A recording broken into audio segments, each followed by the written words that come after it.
thank you, Michael, and thank you all for coming. I'm so privileged to have this tremendous opportunity to be a Weatherhead resident fellow here at SAR.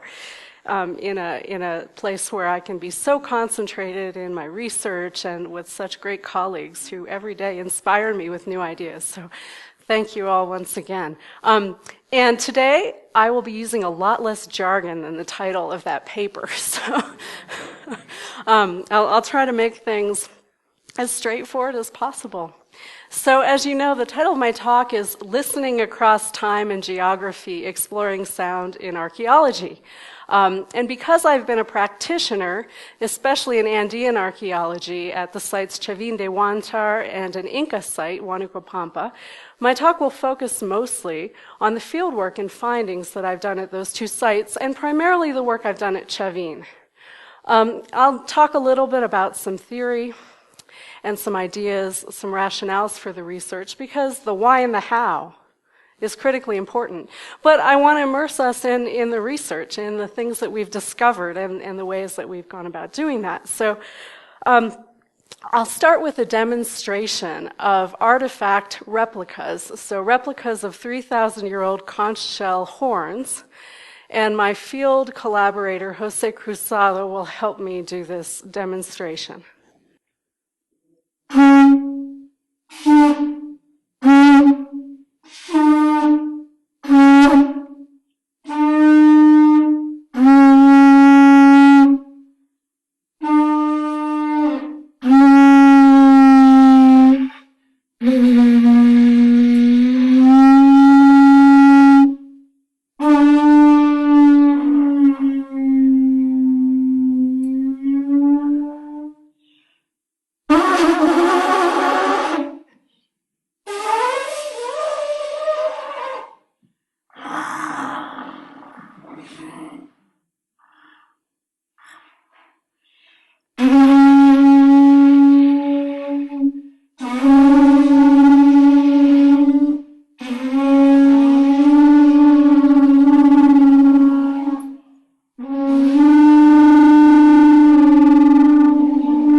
Okay, thank you.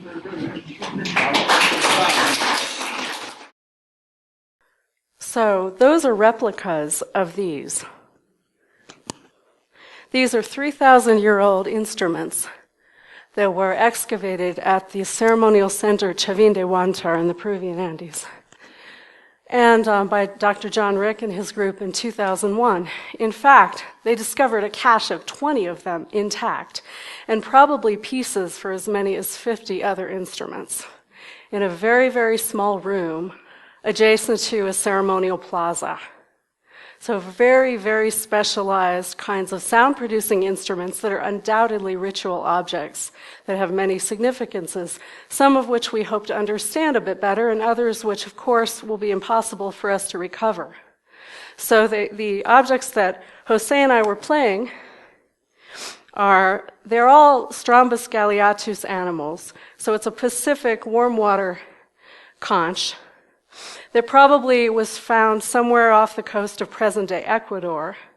So we're talking actually about a different location, and I'll get to that in a moment. But just to give you some context, so they're engraved. We don't have the tools with which they were engraved, so we haven't recovered those as far as we know. So there are a lot of mysteries about these instruments, and especially why they have these peculiar kinds of notches cut into them, probably with an incised drill in one type of notch, and in others a different kind of procedure. And the spires of the animals have been cut off to create mouthpieces just by filing down to reveal the tube that's a cone that's basically rolled up in the shape of a spiral that makes the interior of these what we call natural horns. So I'd like to take a quick survey. May I ask you to note some of the aspects of the sounds or the performance that caught your attention? And there's nothing that's too simple or obvious to state. Could I have a few suggestions? Yes, when the two were playing at the same time and they reverberated off of each other, I thought that was probably the most unusual. I've played in conferences, but I've never heard that before. It's striking. Yes. I felt there was an internal reverberation in certain, I don't know what word to use, whatever happened, but it was an inside reverberation to what I was hearing. You said directional. Multiple frequencies. Uh-huh. And modulation with your hand. The position of your hand modulated the tonal quality. Uh-huh. It seemed like everything was fortissimo. And they are powerful in terms of acoustic power and also in terms of the way that they set our bodies in vibration. Everything you all noticed is exactly what I think a good archaeoacoustician or music archaeologist who has the opportunity to observe instruments, even in reconstruction in this way, will do, is to take notes. So this kind of describing of observations, I think, is at the heart of archaeology. Our iconic idea of archaeology perhaps might be a potsherd. It's a material remnant of past life, of past human actions and designs and ideas and use. And so in the same way, what I'll put forth today is that for studying sound in archaeology, we can take the same approach. We can actually look at the objects of sound production and the spaces in which they were produced, and also the psychology and the physiology of sound reception in the human body and in the human mind. So these are all things that come to play in my research. Why sound? So I'll ask you to consider for yourselves for a moment, in what ways do you depend on sound in your life? Would you agree with me that sound is something that's a fundamental phenomenon for human experience in the world? Whether we hear it with ears or we otherwise sense it in our bodies. I would suggest that sound could be considered a very practical and fundamental means for communication, not only among human beings, but interspecies, for example. But there's something really critical here that I think is pivotal for the research that I'm doing, and that's that sound requires attention. Or in perceptual psychology, we say you need to be attending to sound to sort of fully comprehend it, to take it into cognitive processes. This is not to say that if you're not attending to something, that in some way or form, your perceptual system doesn't notice it. Because in fact, we notice a lot of sounds that our brain just automatically filters out. It says we don't need them. They're not important because they're not new. They're not unknown. They're not strikingly louder or different than what's in our sort of common environment. So there's a lot of learning and individuality and, of course, cultural context that goes into how we use sound. So there's been a lot of talk recently about this idea that now we're in the Anthropocene. Yes, if this is really, if we take the view that humans have come to dominate world ecology in such a way, then how can we identify potential social developments along our timeline? I would put forth that we can examine sound as this critical social tool throughout human time, and that provides us with a lot of information regarding our strategies for navigating and dominating our environments, and for the same kind of relationship with, say, competing societies. So this is why I think it's a critical point to archaeological research. So we can look at sound as this experiential medium, and it's critically linked to our sense of time, right, as well as communication. It gives us this conceptual link between human beings and the world. So if we move something, it usually makes some sort of a sound. So it's this direct relationship we have. So we have expectations about how we are going to experience sounds and how we're going to make them and how other people are going to make them. So this is critical when thinking about reconstructing sonic environments and events in ancient contexts. And as I noted, these sound-producing objects not only are something that we use to manipulate sound in the world, but I think that we can look throughout time and again across geography and see them as vocal extensions, ways of kind of getting beyond or transforming the typical verbal codes of communication. And if we were to go into archaeomusicology and start thinking about music as this sound as a highly codified system that we call music, then that goes into even more kinds of details. But I'll be looking at basically the sound recovery from artifacts and spaces. And I'll be basing it again in my work in Andean archaeological sites of Huanucopampa most recently. This is a huge Inca administrative center in the central Sierra of Peru. It's a city that probably, I think, had a sort of serving population of maybe 30,000 or more people. It was a place where there seems to have been a palace or a kind of a royal residence and lots of ceremonial structures and residences and, of course, the typical Inca storage facilities. So recently we've done some acoustical surveys to study sound transmission around the plaza and the Great Platform, and I'll talk a little bit about that. But mostly I've been working at Chav&i since starting on the project with Dr. John Rick from Stanford University in 2007. And as noted, this is about a 3,000-year-old ceremonial site, high in the Peruvian Andes, over 3,000 meters, over 10,000 feet above sea level, far away across two huge ranges of mountains from the ocean, across other ranges of mountains from the rainforest. And I'll give you a little sense of where that is here.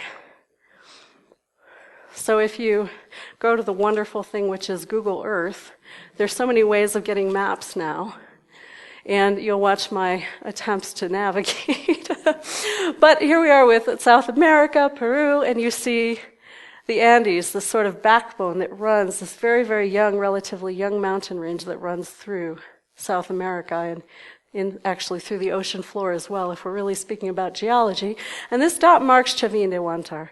So you'll see it's next to glacial peaks all year round. They're snow-capped.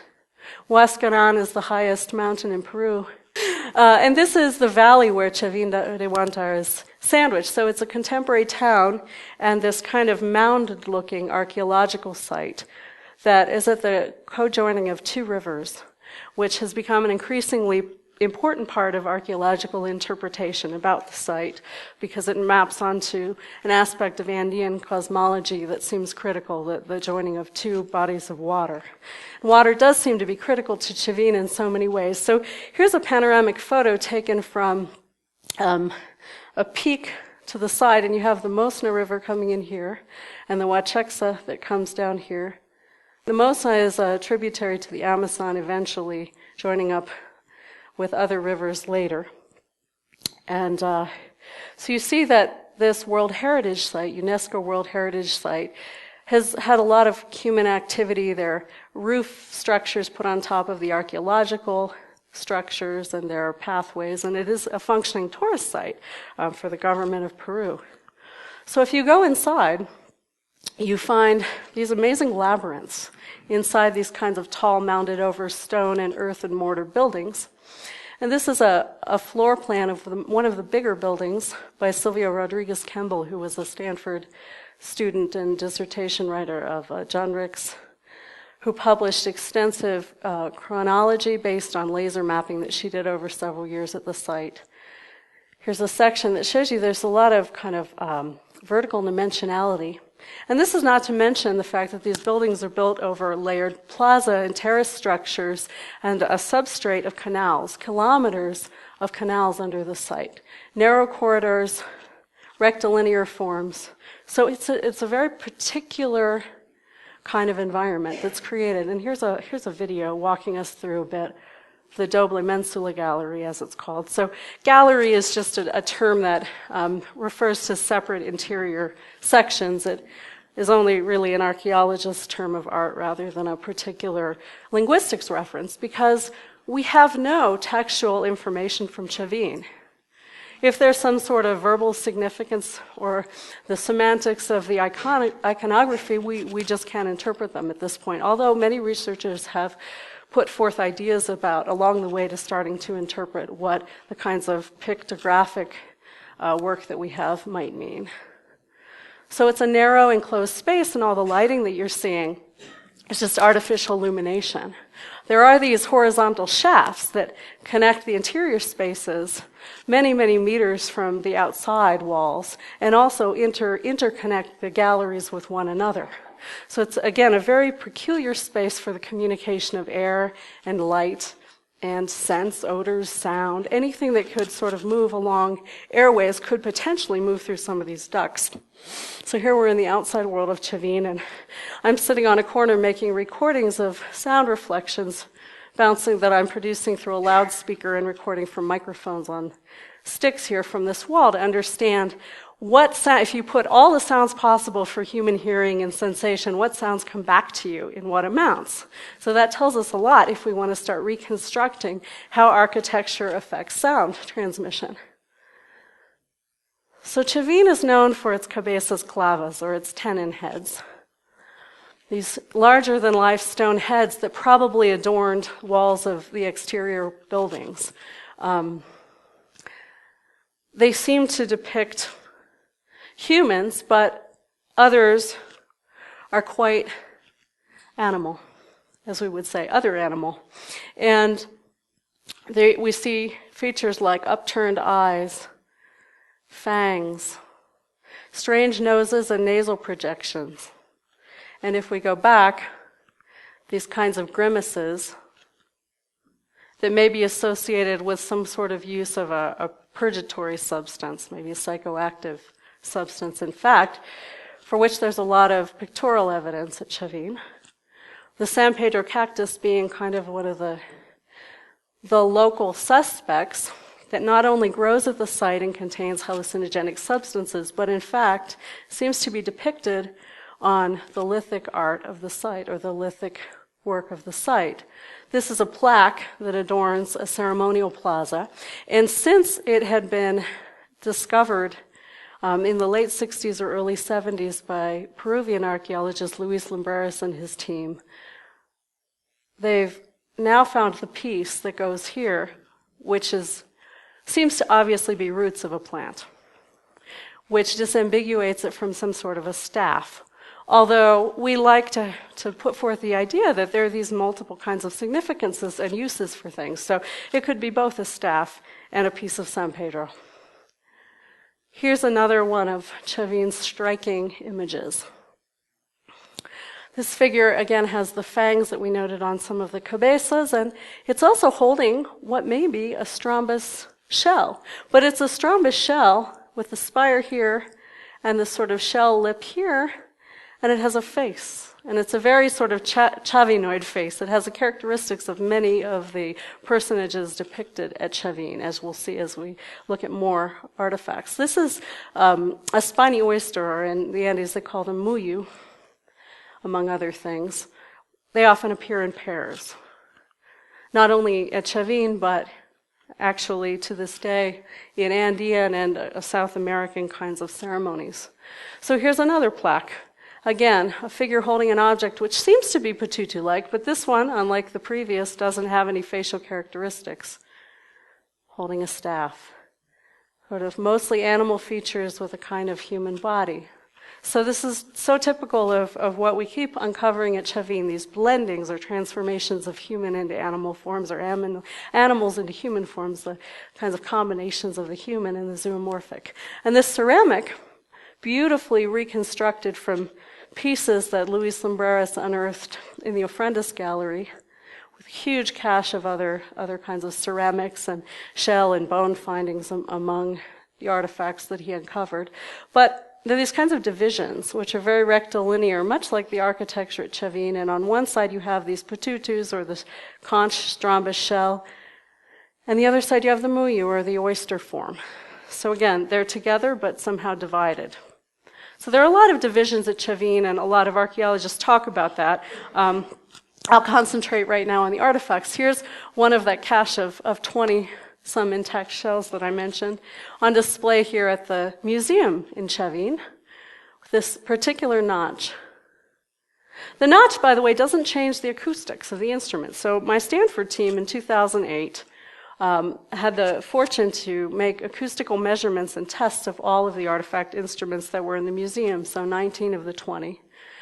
Before the 2001 discovery of that cache of instruments, in the early 20th century, Peruvian archaeologist Julio Cetello was given the opportunity to look at this particular incised Strombus shell horn that had been uncovered during airbase excavations on the coast of Peru. And he wrote a monograph about it in 1937 and said, it's clearly Chav&iacute because the symbols are Chav&iacute. And at that point, of course, it wasn't known that Chav&iacute had a cache of patutus. So this instrument sort of predates. And in archaeology, we like to take a little distance between things that maybe aren't excavated at a particular site and that are found in other locations, saying that they're from that site. We don't know its relationship to Chav&iacute. But the point is that this was sort of an early predecessor in the Andes that seemed and was noted by specialists to have some connection because of the way that it looks and what it is. Always a contentious point in archaeology. So when John Rick's team in 2001 did the excavation, here's a map that they produced that just shows you the distribution of these shells in this rectilinear kind of gallery where they were uncovered. So it's almost like he called it at one point a closet for them, perhaps a storage space. They might have been hanging on the walls, or they might have been deliberately buried, or even abandoned. We just don't know. And here are some more of them. So each one is carved with a different iconography, which Parker van Valkenburg, who was an undergraduate at the time of the find, did an honors thesis tracing the iconography, the typography, how the iconography looks to other kinds of archaeological sites and spaces around the Andes. A recent find is this cornice piece, which would be kind of an overhanging slab that you could read from below on probably the exterior of a building. And we have a very clear figure that seems to be playing one. And again, the muyu. In that circular plaza that I mentioned, alongside where the cache of Strombus instruments was uncovered, are these reliefs. Again, figures who seem to be holding, perhaps playing them, and arranged in procession. On the floor of that plaza is another marine shell, but a fossil, and there are actually two of these. Are they marking precise locations on the floor? Possibly. It's certainly a marine shell connection, along with these, which in fact are above processions of jaguars, the famed jaguars of Chav&iacute. They probably lined this entire 21 meter plaza.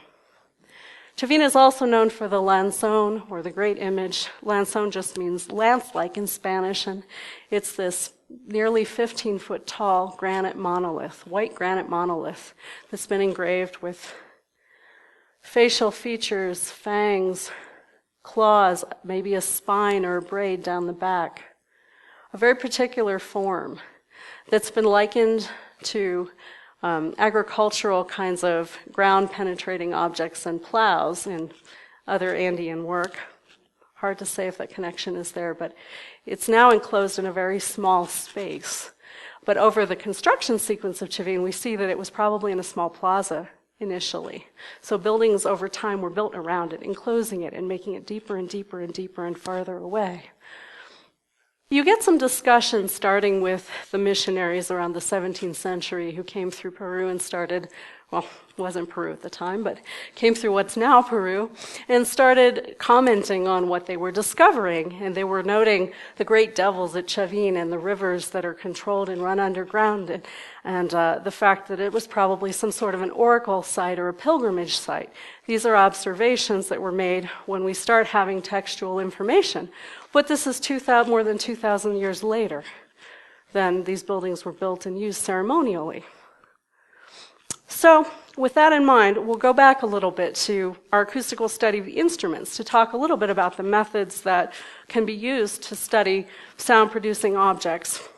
So one of the first things that my team did in 2008 in our first visit was play replicas of the patutus inside the galleries, outside in the plazas, on top, interacting echoes with the landforms, the huge granite slabs that are around Chav&, trying to understand what the potential for sonic communication of these instruments might be, working with Peruvian experts such as Tito La Rosa, a master musician who plays many instruments and brought with him a whole collection of artifact instruments and replicas and things that he had created, flutes and whistles, ocarinas, different kinds of objects besides the patutus to test them. One thing that we didn't test were drums, which seems to me a fairly obvious kind of thing to test from current use in the Andes and looking, in a continuum backwards over time, but also just thinking of the drum or the membranophone, as it's called, as a very kind of elemental object of sound production that humans across time and throughout the world have used.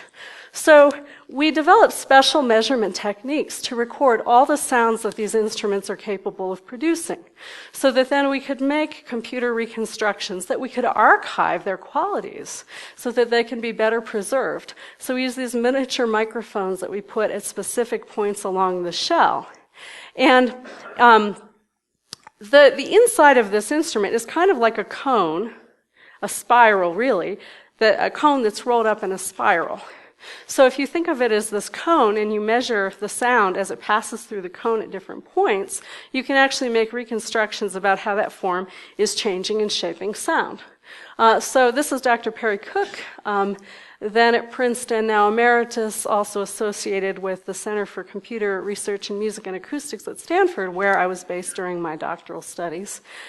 And he's also a shell player, a winds player, so he's intimately experienced with these instruments, and he can play them systematically. So not only did we depend on his technique, but then we also had other kinds of sound signals, noise production, and a popping that we used to test the instruments systematically and make kind of a catalog of all the sounds that they're able to produce. So we put microphones around the outside, as someone mentioned earlier, to measure their directionality, and they are very directional. So that tells us a lot about how they could be used with architectural spaces. And here's a little video of one of our measurements with them.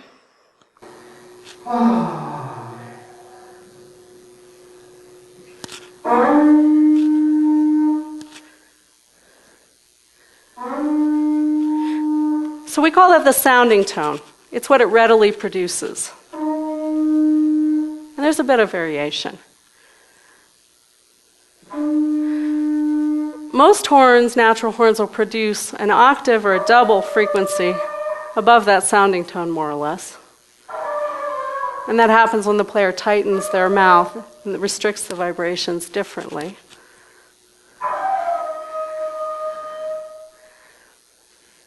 So not only did we make audio recordings that can be analyzed, so we put different kinds of noise through them, a breath noise.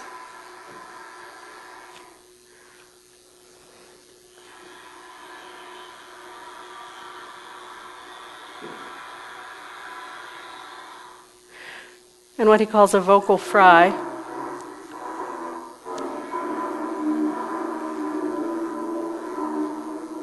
And doing these different kinds of signals, again, gives us a way of being systematic, to compare them with each other and then other known instruments.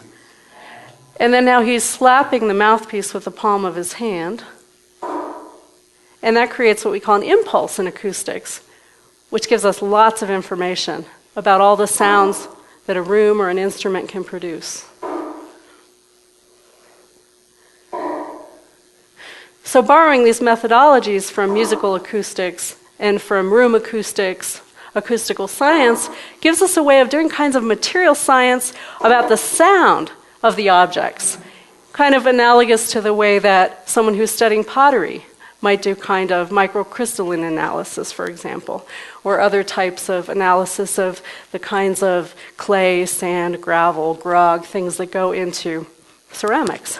So we were able to categorize the frequencies of all the instruments, and here's just a quick listing of two, and he rated them on their playability. So this is this very subjective scale of an experienced player that tells us something, tells us how hard. So to make the harmonic, it was 3 on a scale of 1 to 10.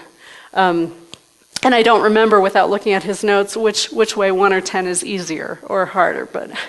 and then frequencies with kind of a mean and standard deviation, so how much error might be in our analysis of that measurement. And that first tone and the second tone, the octave higher, or the rough doubling of frequency, and then other measures that we can use with audio-digital signal processing techniques to do the sort of jargony work of acousticians. But the bottom line is that this group of instruments produces frequencies in their sounding tones between about 272 to 340 hertz, or cycles per second. So it's a vibratory measure. How many times a second do these tones vibrate the air? And if you go to Western art music and you say, well, I play the piano or guitar or sing, that's around middle C, C sharp 4 on the piano, middle C to F4, so sort of that middle frequency range, right in the range of the human voice, right? I think these analogies are really useful because if you're a practicing musician in Western art music, you can identify, or in pop music that's pretty much pervasive around the world. But doing music archaeology with only our sort of cultural musical reference doesn't make any sense. So that's why we feel that doing this kind of thorough acoustical measurement is a way of really categorizing, clarifying all the ways in which these instruments can make sound, no matter what your cultural reference is. And then it's relevant, too, to human auditory perception. We measured the radiation of them. This is just a graph showing that some sound comes out this side, but a lot more comes out this side, not a lot from the top or the bottom, so you can angle these things to bounce reflections off walls, for example, pretty powerfully. We can chart the interior shape, which is useful if you're in a place where you can't get an X-ray machine out, or other ways of doing medical scanning on them. So we could see how that spiral, that cone sort of moving out, deviates from kind of a straight growth pattern. So you could even identify with these acoustic measurements if there's a malformation inside the horn, or if there were a clump of dirt. And in fact, we did find a lot of clumps of dirt. We worked, as I said, with Tito La Rosa, Peruvian, who performed these instruments for us beautifully and illuminated for us how someone who has spent years and years of life getting to know how to perform them, do circular breathing, can do all sorts of effects that an unskilled player can't. So that tells you a lot about sort of performance practice, craftsmanship, technique, whatever you want to call it. And here's Tito performing.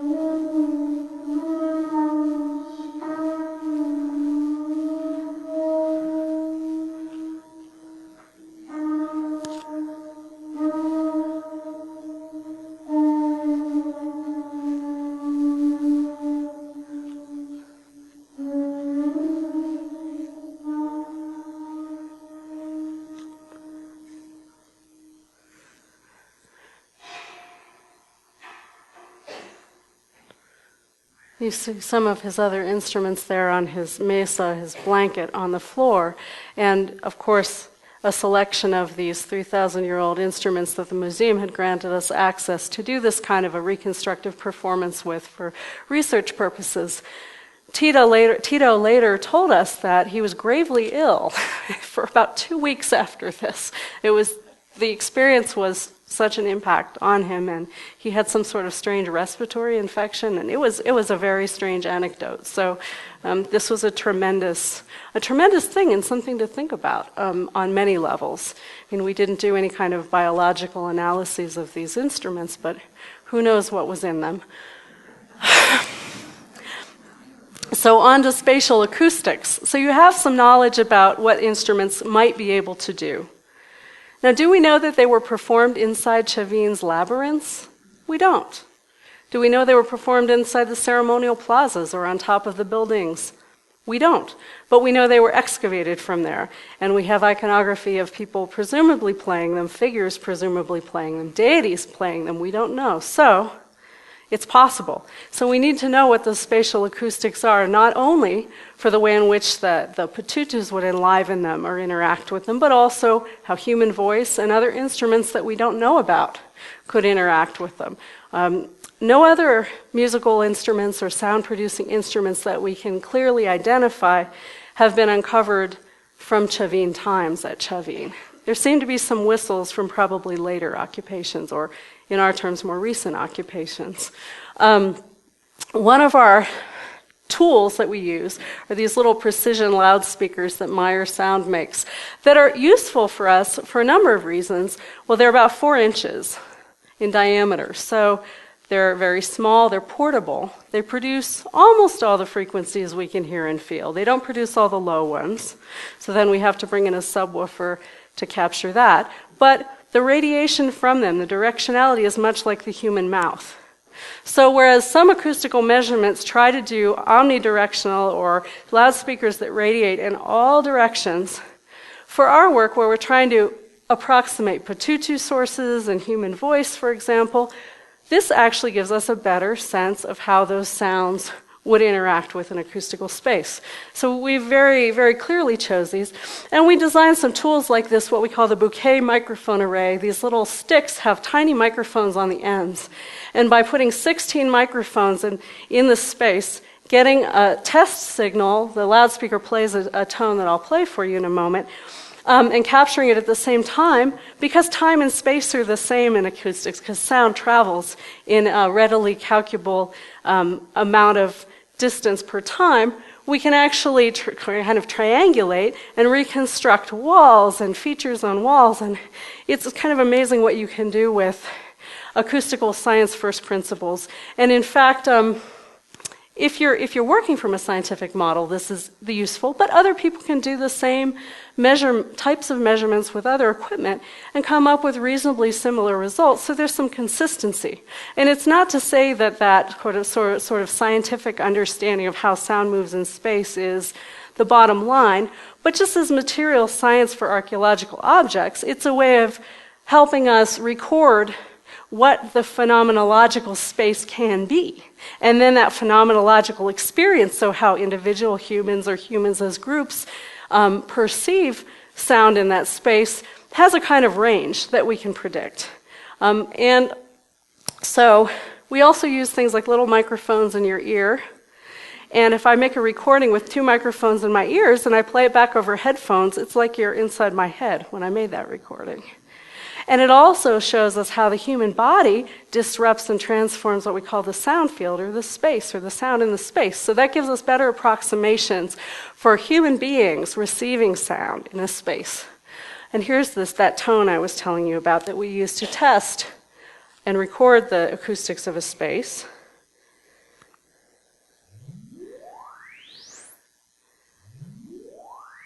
So we call that an exponential sinusoidal frequency sweep. It goes from the lowest frequencies or tones up to the highest. Here's some of that jargon that I promised I wouldn't spend too much time on, but it's useful. And here I am wearing those binaural or in-ear microphones and trying to record sound going in and out of these ducts that you can barely see on this very, very fragmented and disturbed exterior wall of Chav&ian, where one of the landslides that came through in 1945 really destroyed the side of the building. And inside a cross-section of the gallery with a subwoofer this time to give us those low tones or those low frequencies in the little speaker. And if we move to Huánuco Pampa, this big outdoor expansive plaza in the center of it, this Inca site, more than 2,000 years later, this big ceremonial platform, or ushnu, in the center. Here's Jose with a patutu. Here's a recording setup with GPS and an audio recorder, and I have sound level meters and things. And we were doing this basic acoustic survey to understand how sound carries or transmits over large expansive spaces. So this is another way, if we're outside and not inside, that we can start to map how sound moves through a human-occupied landform space, a built environment. And there's just a close-up of the patutu. So We can then be real systematic about sound transmission from points to other points. This is an overhead view of that Ushnu in the plaza. And start recording what you can hear from where and how much and why, and taking into account things like wind that would disrupt outside sound transmission. But that's a kind of another story. And again, just some tools that we use. Mini loudspeakers, consumer-grade devices that actually we can still use. They're not as precision apt as the Myers that you saw inside Chav&iacute, but they still work. Patutus. Back to Chav&iacute. So here we are. We really want to know how these instruments interact with site spaces. So here's Jose working with a patutu, a replica in the circular plaza that I'll show you in a moment, ceremonial space that we think is critical to the patutus and to Chav&iacute. And we're playing with directionality. We're looking at different ways of holding it. It seems from the use-wear patterns, so actually these shells, the artifacts are worn where hands and mouths have been on them. We can tell the direction that they were held. And it seems from most of the actual instruments that they were probably mostly played like this. So, because there's more lip wear on the bottom, which is consistent with a bigger mass of a lower lip vibrating against here than the top lip. It's very interesting. And there's some almost hand markings. So it seems like this was the preferred position, but it's not to say they couldn't have been played in other positions. That's our interpretation from the evidence. It could be wrong, but that produces a very specific directionality. If you perform them more like this, they distribute more evenly. So, a quick demonstration of that.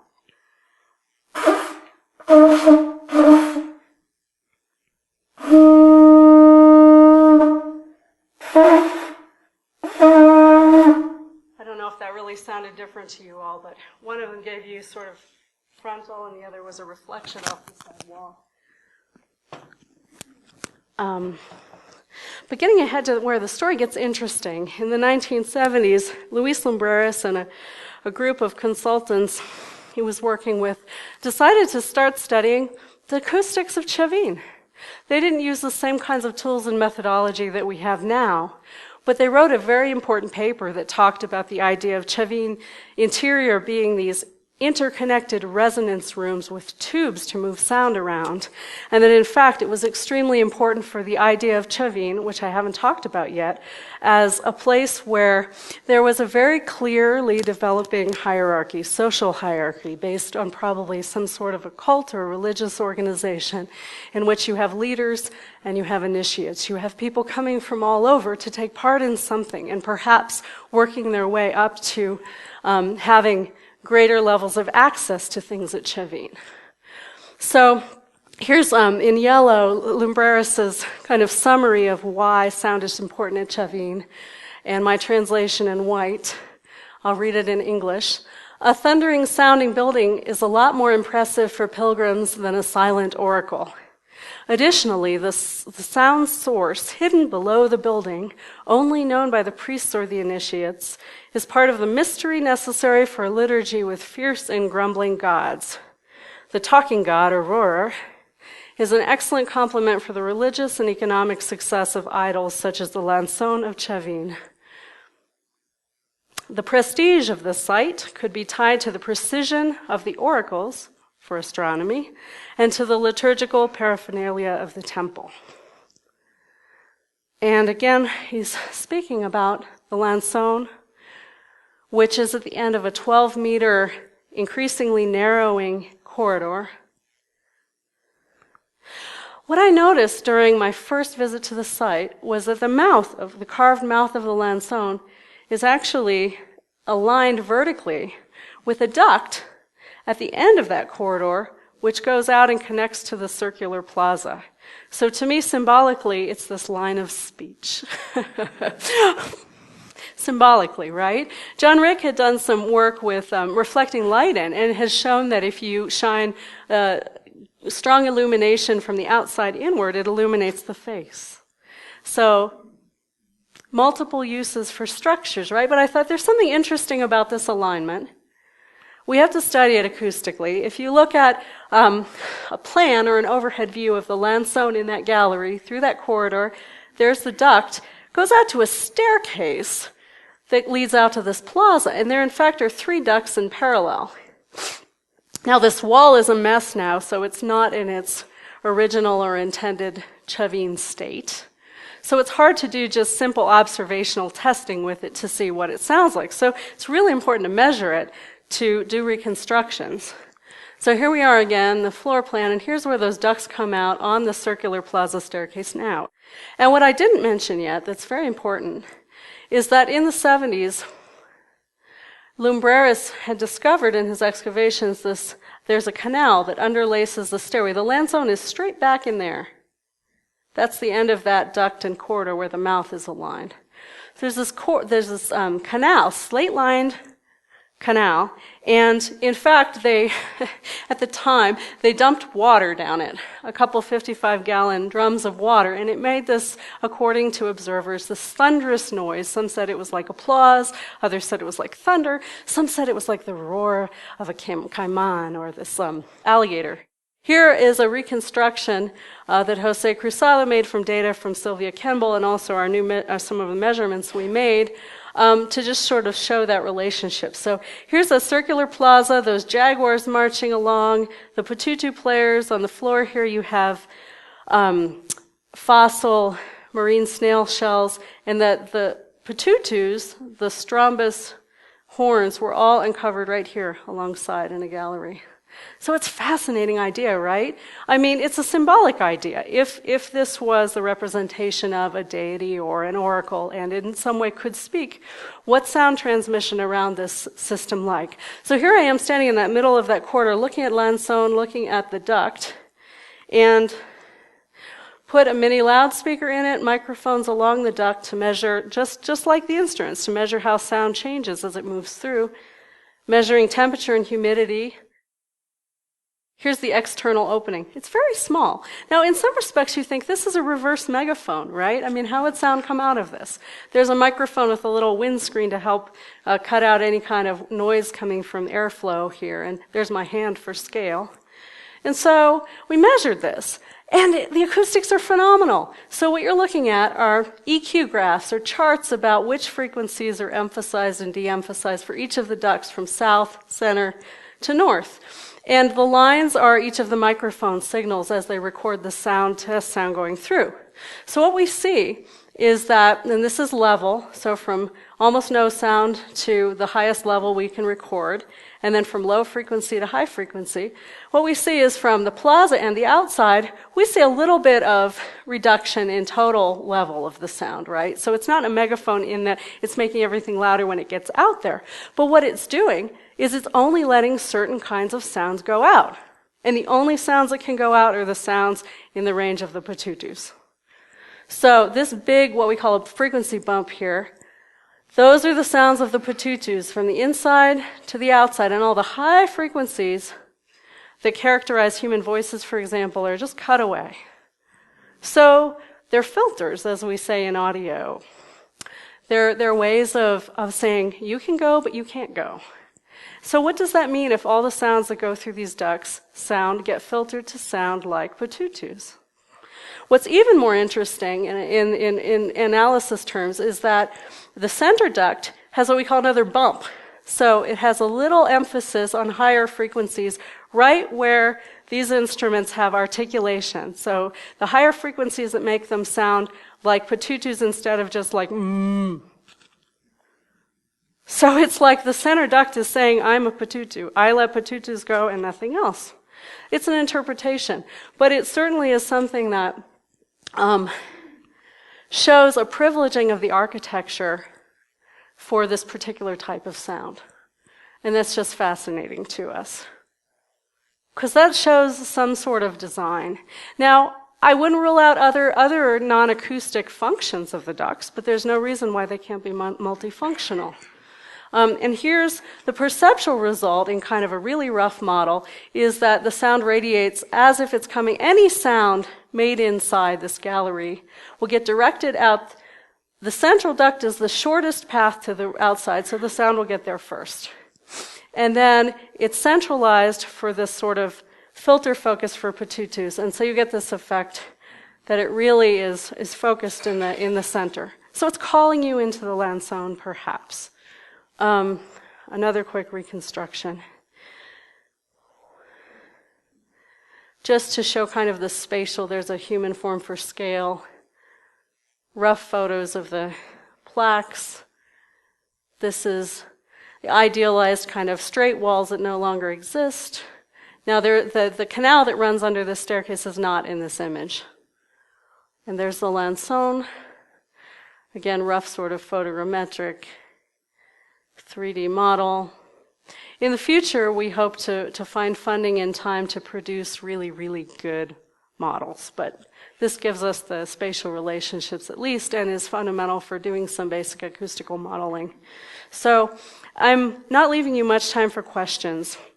I'd like to skip ahead a little bit. So I haven't talked about the critical part of studying auditory perception in these sites. My dissertation at Stanford was about doing systematic auditory perceptual experiments, or psychoacoustics, the science of auditory perception in the site, to see if I can sort of get consensus reports from unbiased participants in systematic experience about this.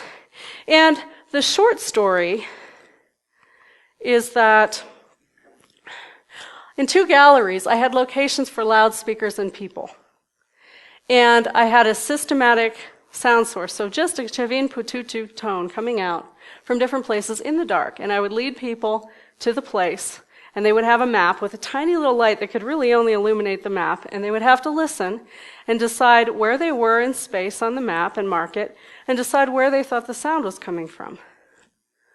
As a way of trying to understand, are these sort of potentially disorienting spatial environments also disorienting for sound? And so here's one gallery layout, and here's another. In the end, I had 2 seasons of experiments and 45 participants run in English and Spanish. It went through all the Stanford IRB credentialing that needed to happen. It was very official. We used the sound.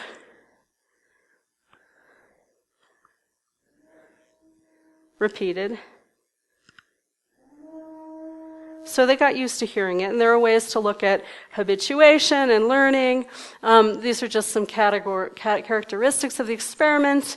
But I took into account a lot of the kinds of critiques of doing such work in the laboratory and tried to apply it into an ecologically valid context. Like, if I want to study the acoustics of the architecture of the space, why would I reconstruct it in the lab if I can actually do it in the space? So in this way, the result was to find that, in fact, the acoustical environment seems confusing if you're not familiar with it. But if you know it well, then you can predict, based on relationships of where a sound is and where a person is, how the perception of sound traveling will be received. And what this means is that the space can be used as a tool. It can be used as a tool for individual and social manipulation in a kind of religious, ritual, ceremonial structure. So it does support that model that Dr. Rick and others are developing of the site. There's some other interesting phenomena that we've studied about how the instruments interact with each other, and you got a little preview of that. On my Stanford website, there's an Acoustical Society sort of lay language paper that I published in 2014 that talks about that with video examples. So I welcome you to take a look at that on your own time. So coming back to our theme from the beginning, why and how sounded archaeology? Well, I would say that in terms of social organization, and especially in a context of religious ritual like Chavin, experience is one of the crucial ways in which we develop belief systems. And belief systems are key in driving social change. And these types of things tie back to my initial sort of idea about trying to understand human social organization across time and across the world. You know, what have we done to contend with environmental and social forces? And I think sound gives us some new opportunities to uncover new ideas. So thank you so much.